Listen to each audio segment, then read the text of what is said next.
언어가 무엇입니까? 말하는 것. 언어는 의사를 소통하기 위해서 음성 또는 문자와 같은 것을 사용하는 수단이라고 사전이 정의하고 있습니다. 그렇다고 해서 언어를, 말을 단순히 그 말 소리나 글자 정도로 우리가 여길 수는 없을 것입니다. 왜냐하면은 언어를 사용할 때 우리는 그 언어를 사용하는 말하는 사람의 그 말과 글 속에서 그 사람의 생각도 느끼고 그 사람의 감정도 느끼고 어떤 의도가 있는지, 그리고 심지어는 말하는 사람이 어떤 성품을 가지고 있는지까지 그 말 속에, 언어 속에 여지없이 드러나기 때문이죠. 최근에 언어라는 주제를 가지고 책을 써서 베스트셀러가 된 그 이기주 작가님이라는 분이 계십니다. 저도 그분의 책을 2권 정도 읽었는데요. 거기에 보면은 이런 표현이 있습니다. 무심코 던진 말 한마디에 품격이 드러난다. 나만의 채취, 내가 가진 고유한 인향은 내가 구사하는 말에서 뿜어져 나온다. 참 그렇지요. 언어는 단순히 의사를 소통하는 수단이 아닙니다. 언어에는 말하는 사람의 품격이 드러납니다. 품격이라는 것이 무엇입니까? 품격은 그 사람의 품성과 인격을 말합니다. 여러분이 말을 할 때 사람들은 그 말 속에서 어떤 말을 하고 있는지에 대한 정보 전달도 받겠지만 또 다른 것도 보게 된다는 거죠. 어떤 것입니까? 이 사람이 어떤 사람인지, 어떤 성격을 가지고 있는지, 무슨 생각을 하면서 살고 있는지 말 속에 다 들여다 보인다라는 것입니다. 그것이 말에서 품격이 드러난다라는 것의 의미가 될 것입니다. 이 품격이라는 말이 참 좋은데요. 이 품격을 조금 더 이렇게 분해해서 함께 보도록 하겠습니다. 먼저는 품이라는 말입니다. 품이라고 하면 먼저는 물품을 떠올리기가 쉬우실 것입니다. 이것저것 하는 사물 혹은 그 사물의 모양이 품이죠. 그런데 이 품의 원래적인 의미를 조금 더 들여다보면 이 품은 사물 자체보다는 사물이 가지고 있는 본, 바탕, 그 바탕을 의미한다라는 것이죠. 어디 사람들을 보면은 사람의 그 품이 있을 텐데 사람들이 굉장히 여러 종류의 사람들이 있지 않습니까? 저마다 다 다릅니다. 이것처럼 사람의 본, 그 바탕도 한 종류가 아니라 굉장히 여러 가지인 거죠. 저마다 다양합니다. 다 개성이 있습니다. 사람마다 다른 품성을 가지고 있고 다른 바탕과 다른 성질을 가지고 태어납니다. 그렇기 때문에 품 자체만으로 사람을 나누고 이 사람은 좋다, 저 사람은 나쁘다라고 쉽게 말할 수는 없을 것입니다. 그럼에도 불구하고 우리가 언어에서 품을 중요하게 여기는 것은 우리가 그리스도인으로서 한 가지 기억해야 할 것이 있기 때문입니다. 빌립보서 2장 5절 말씀에 이런 말씀이 있습니다. 너희 안에 이 마음을 품으라. 곧 그리스도 예수의 마음이니. 우리가 어떤 품성을 타고났던지, 내가 적극적인 사람이든지 밝은 사람이든지 혹은 남들보다 조금 소극적이고 조심성이 많은 사람이든지 그것과 상관없이 우리가 구원받은 그리스도인이라고 한다면 우리 안에 공통되는 한 가지 품성이 드러나야 하는데 그것이 바로 그리스도의 마음이라는 바탕입니다. 저는 사랑하는 성도 여러분의 모든 언어와 삶 속에 그리스도의 마음이 드러나게 되기를 간절히 기도하고 축복합니다. 자, 그 다음에는 격입니다. 품격의 격인데요. 격은 어떻습니까? 격이라고 하면은 아마 쉽게 생각하는 것이 격식과 같은 것일 것입니다. 그래서 우리가 말을 할 때 예의에 맞고 상황에 맞는 말을 해야 하는 것이 아닌가, 격식에 맞는 말을 해야 하겠다라는 것을 아마 먼저 떠올리게 될 것 같습니다. 맞는 말씀입니다. 격에 맞는 말, 상황에 맞는 말 매우 중요합니다. 그런데 격에는 또 다른 의미가 하나 있습니다. 격이라는 것은 위치를 나타냅니다. 무슨 말이냐면 높낮이가 있다라는 뜻입니다. 우리의 언어를 통해서 무엇이 드러나는가? 그 사람의 높낮이가 드러난다라는 것이죠. 여러분 어떨지 모르겠는데 최소한 사람들은 여러분이 말하는 것을 보면서 그렇게 바라본다라는 것입니다. 여러분도 상대방이 말을 할 때 좀 그렇게 보는 경향이 있지 않으십니까? 그 사람의 사회적인 지위나 성공의 혹은 출세의 여부와는 조금 다르죠. 그 사람의 높낮이라는 것은 오히려 그 사람의 인격에 대한 것입니다. 인간다움에 대한 것입니다. 사람다움이 어떤지, 됨됨이가 어떤지가 그 말을 통해서 드러나고, 사람들은 상대의 말을 들으면서 그 됨됨이를 살펴보고 그 사람의 격을 높여주든지 격을 낮게 보든지 한다라는 것이죠. 제 아무리 고급스러운 옷을 입고 있어도 상스러운 말을 하고 탐욕스러운 말을 하면 그런 말을 여과 없이 내뱉는 사람을 우리는 절대 높이 평가하지 않습니다. 말이 싸 보이면 사람도 쉽게 싸 보이게 마련인 거죠. 반면에 조금 부족하고 허름한 행색을 했다고 하더라도 그 말 속에 오랜 고민이 담겨 있는 지혜 있는 말을 하는 사람은 어떻습니까? 마음 깊은 곳에서 길어낸 통찰력 있는 말을 하는 사람은 어떻습니까? 그런 사람들은 격이 높아집니다. 그런 사람들은 말을 할 때 사람들의 존경을 받게 됩니다. 말 속에서 드러나는 그 사람의 격이 높기 때문입니다. 이처럼 언어에는 우리의 품격이 드러나는 것입니다. 그리고 그리스도인은 그리스도인다운 품격을 갖춘 언어 생활을 통해서 하나님께 영광을 돌릴 수 있다는 것을 믿게 되시기 바랍니다. 그런데 이 언어에 품격이 있다라는 말이 사실은 어느 작가님만의 생각이 아니고요. 사실은 이 언어의 품격, 바른 말을 해야 한다라는 것은 성경의 중요한 가르침이기도 합니다. 야고보서 3장 2절에 이런 말씀이 있습니다. 우리가 다 실수가 많으니 만일 말에 실수가 없는 자라면 곧 온전한 사람이라. 능히 온몸에 굴레 씌우리라. 만일 말에 실수가 없는 자라면 온전한 사람이다. 성경 말씀이 오늘 여러분에게 무엇이라고 말씀하고 있습니까? 말에 실수가 없는 사람은 온전한 그리스도인이 될 수 있다라고 말씀이 우리에게 가르쳐주고 있는 것이죠. 사랑하는 성도 여러분, 오늘 여러분의 언어에 놀라운 변화가 일어나게 되기를 축복합니다. 실언이 없이, 말에 실수가 없이 그리스도인의 품격을 드러내는 온전한 그리스도인으로 하나님께 영광 돌리는 하루가 되시기를 간절히 기도하고 축복합니다. 자, 그렇다면 그리스도인이 갖추어야 할 품격 있는 말은 무엇인가? 오늘 본문을 통해서 좀 함께 살펴보겠습니다. 오늘 본문은 잠언 15장 1절에서 4절까지의 말씀을 읽었는데요. 우리 3절을 빼고 1, 2, 4절을 다시 한번 읽어보도록 하겠습니다. 유순한 대답은 분노를 쉬게 하여도 과격한 말은 노를 격동하느니라. 지혜 있는 자의 혀는 지식을 선히 베풀고 미련한 자의 입은 미련한 것을 쏟느니라. 4절입니다. 온순한 혀는 곧 생명나무이지만 패역한 혀는 마음을 상하게 하느니라. 자, 오늘 본문 말씀에 보면, 오늘 본문의 잠언의 말씀은 그리스도인의 성숙한 그리스도인이 갖추어야 할 그 품격 있는 언어 생활의 세 가지 특징을 제시하고 있습니다. 첫 번째는 1절에 나와 있는 유순하다라는 표현이고, 두 번째는 지혜 있다, 그리고 마지막으로는 4절에 나와 있는 온순하다라는 표현이 바로 그 세 가지 특징이 될 것입니다. 우리 하나하나 좀 살펴보기 원하는데요.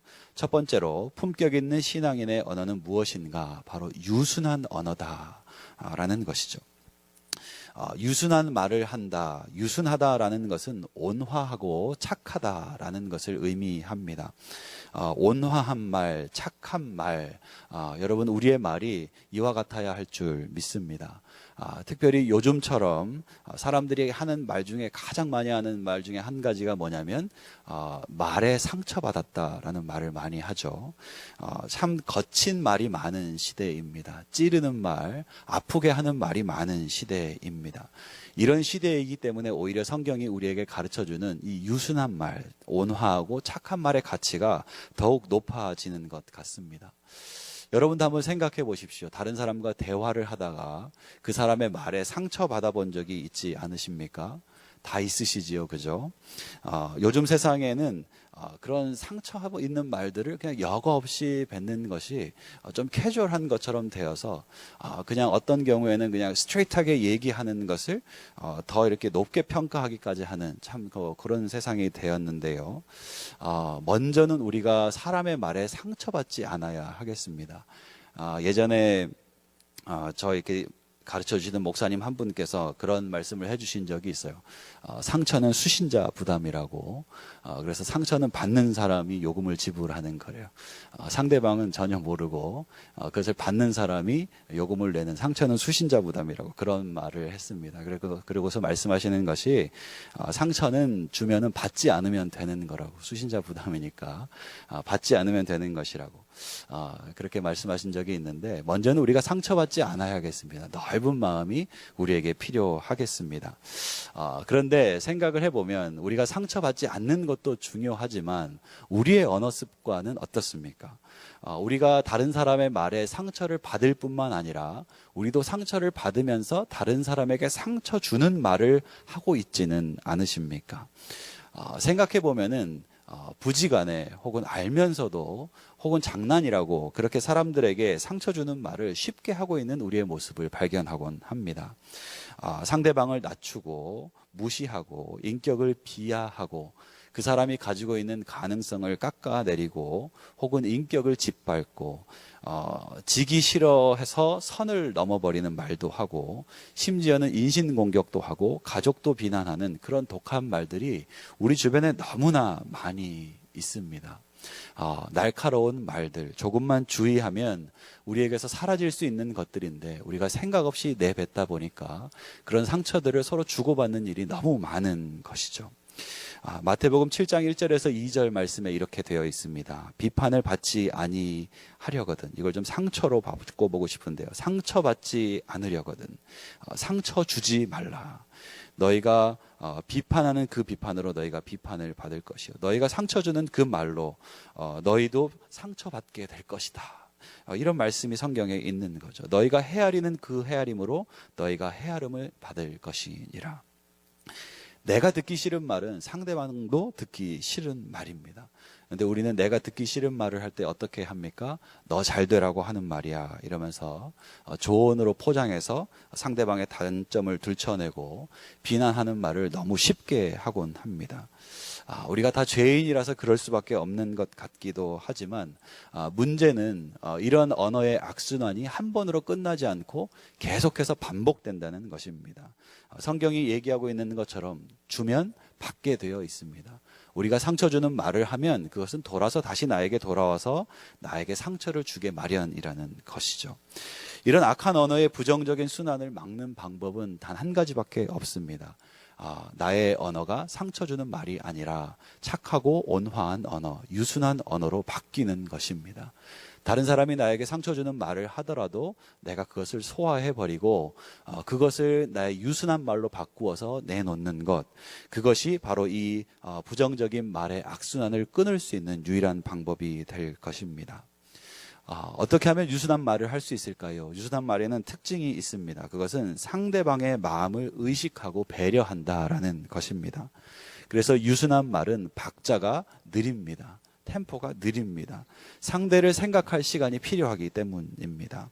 반대로 상처 주는 말은 생각하지 않습니다. 상대방의 마음을 배려하지 않습니다.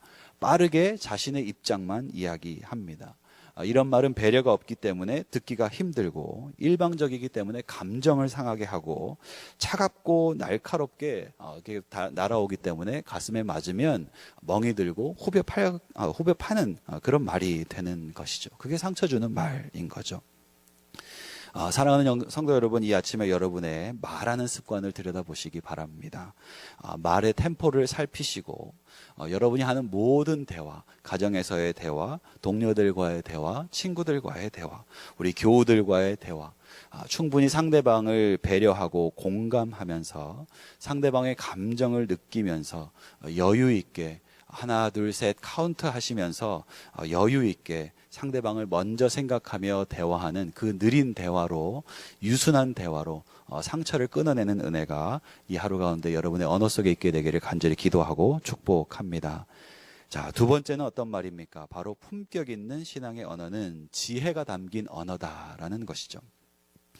오늘 2절 본문에 지혜 있는 자의 혀라고 표현되어 있는데 과연 지혜 있는 자의 혀, 이 지혜 있다라는 말의 뜻은 무엇일까요? 여기서 사용되는 히브리어는 하캄이라는 단어입니다. 영어로 wise라고 표현되어 있는데 다른 주석에는 learned sage, 다시 말해서 지혜 있는 현자와 같은 말, 현자의 말이라고 풀어서 설명하고 있습니다. 말이라고 다 같은 것이 아니죠. 지혜로운 말과 미련한 말, 어리석은 말이 엄연히 다른 것입니다. 어리석은 말은 어떻습니까? 허공에 떠돌다가 의미 없이 사라져 버리죠. 그런데 지혜 있는 말은 듣는 사람의 고개를 끄덕이게 할 뿐만 아니라 사라지지 않고 그 사람의 가슴에 새겨지게 마련입니다.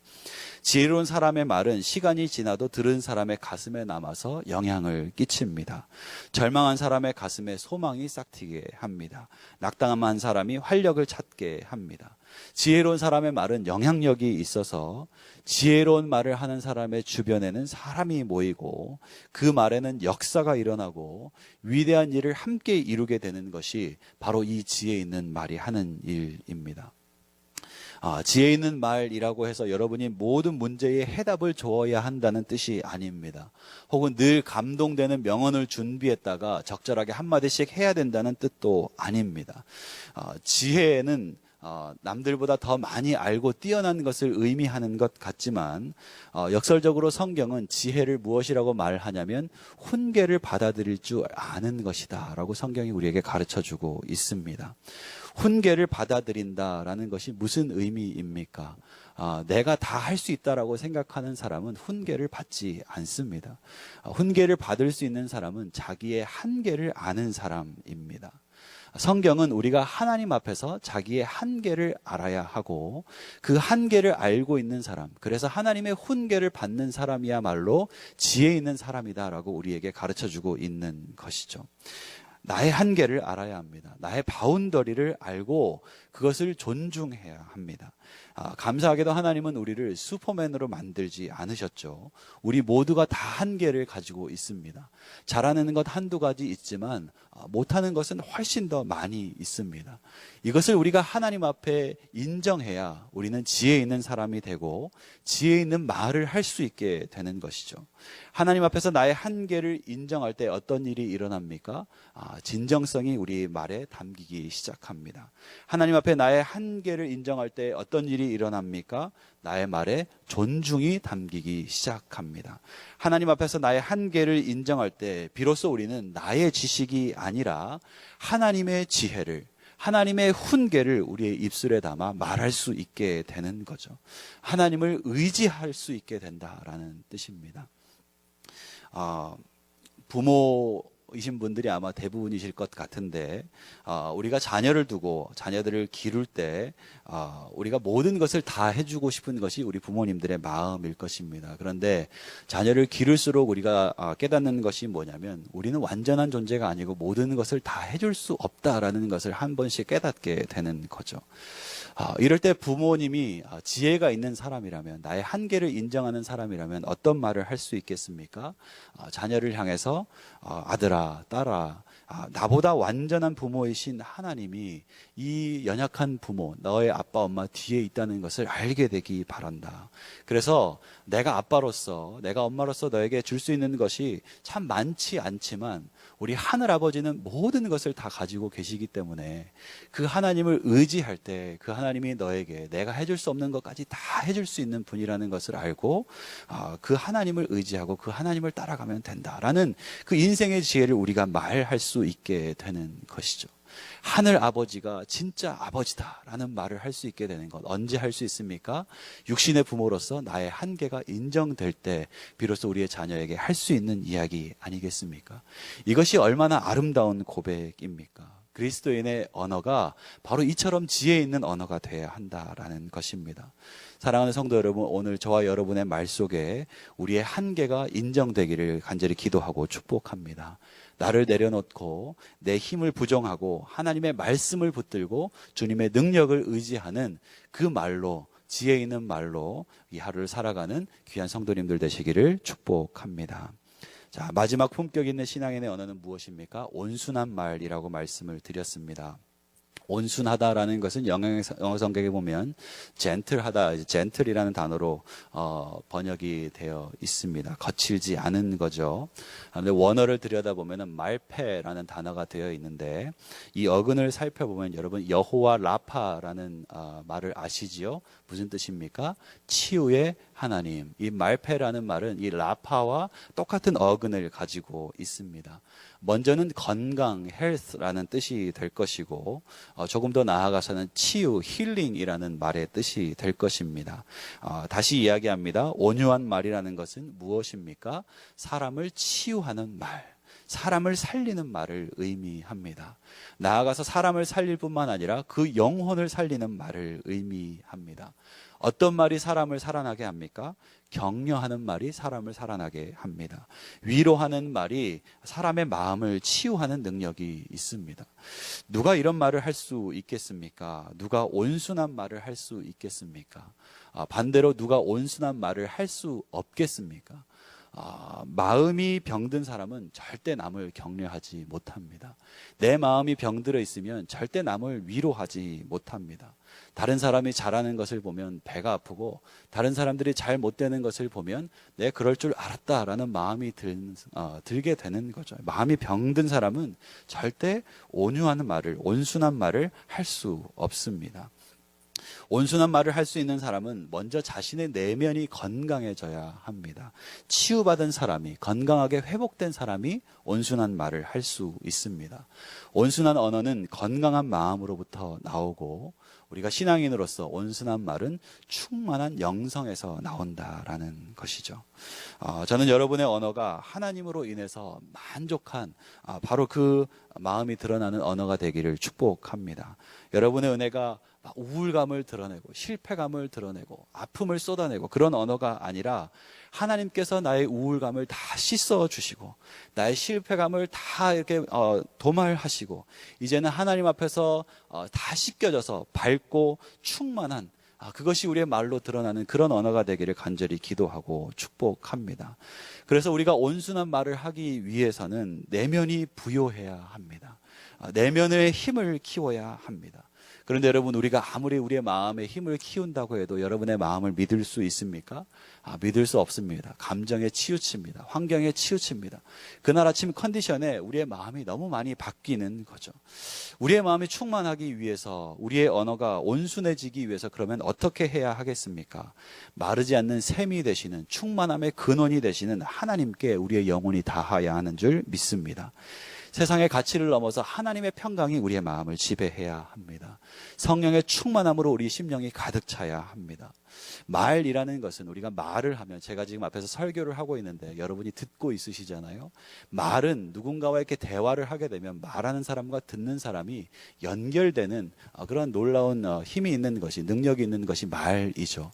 여러분 우리가 말을 할 때도 똑같습니다. 내가 말을 쏟아내는 것은 내가 무엇과 연결되어 있는가를 보여주는 거죠.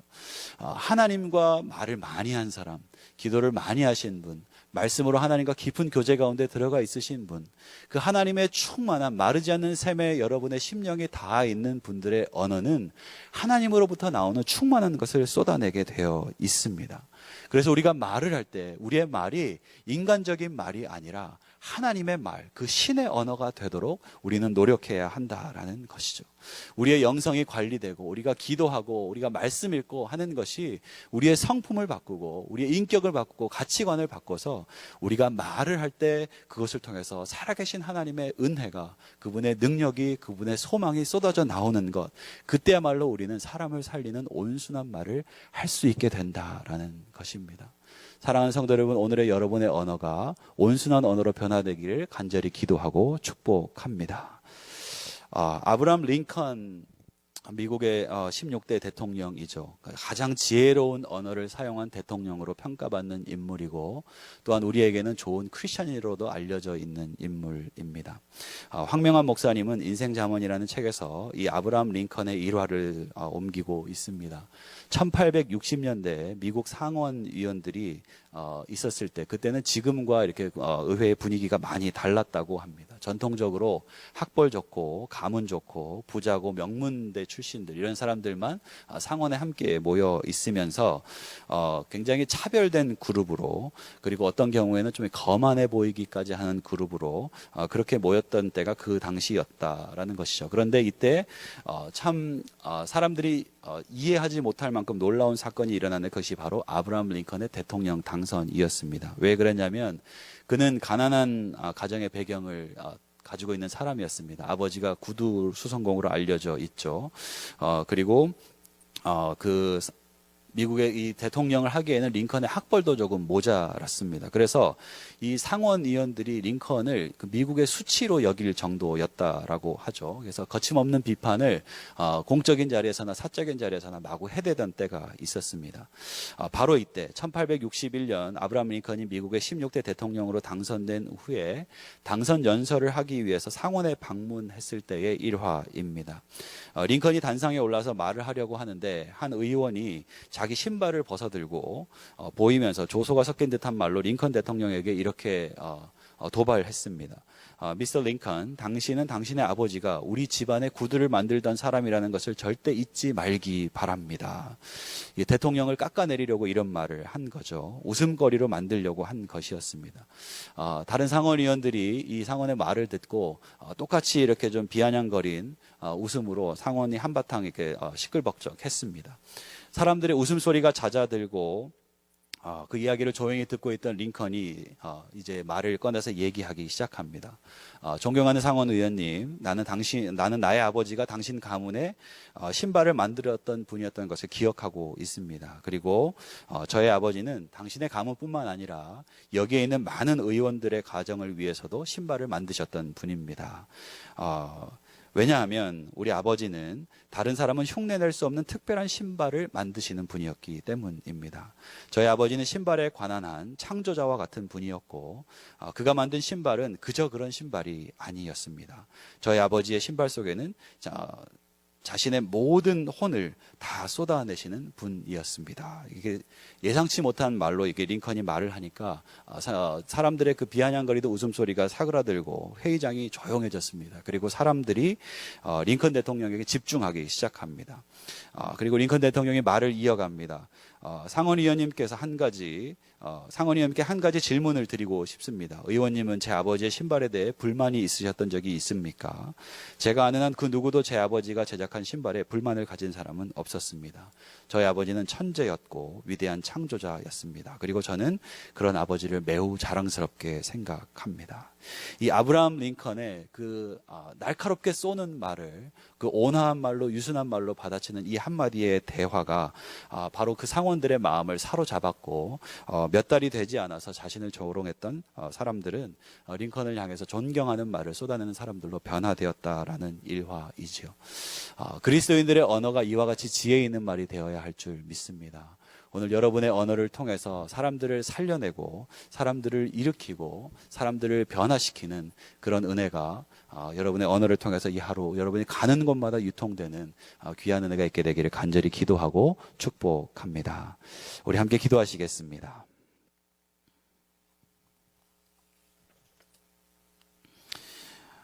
우리 자막에 나와 있는 기도 제목으로 우리가 함께 같이 기도하겠습니다. 첫 번째, 나의 말이 유순한 말 되게 하시고 지혜로운 말, 온순한 말로 변화받게 하여 주옵소서.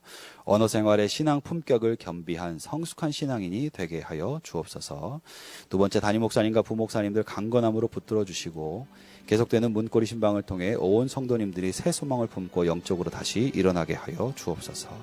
우리 세 번째, 우리 김현일 고은정 선교사님 위해서 기도하겠습니다. 미국 유대인 전도사역 감당하시는데 메시아닉 유대인 교회 지도자들과 협력해 효과적인 유대인 전도가 이루어지도록 우리 함께 기도해 주시기 바랍니다. 그 외에 우리의 개인의 기도 제목으로 하나님 앞에 기도하고 이 하루를 시작하겠습니다. 함께 기도하시겠습니다.